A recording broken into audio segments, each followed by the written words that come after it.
Bwana Yesu asifiwe sana.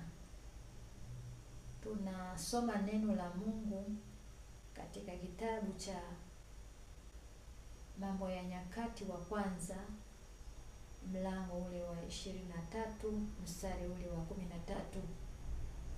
Tunasoma habari za Haruni alivyotengwa na Mungu kwa ajili ya kutakasa mambo yaliyo matakatifu sana. Inawezekana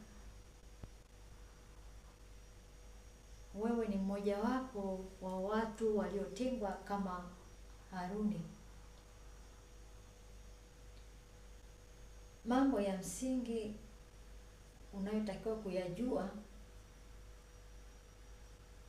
unatakiwa uone hali ambazo umekuwa ukizipitia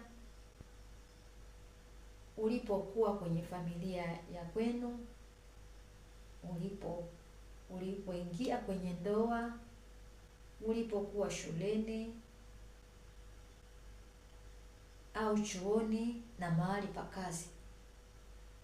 Unakuwa na vitu ambavyo vinafanana, tabia zinakuwa zinafanana.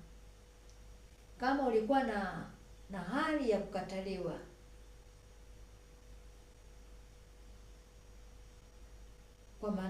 kwa maana hivyo ni viashiria ambavyo Mungu anakuwa anatumia kwa kuzungumza na wewe, kukupa taarifa kwamba wewe ni mtu ambaye umetengwa kwa ajili ya Mungu mwenyewe. Mungu anataka akutumie. Ni vitu vinavyoonyesha kwamba akili yako Mungu ameizoesha kuzungumza na wewe, lakini bado wewe hujatambua kwamba ni Mungu anazungumza na wewe kwa njia hizo.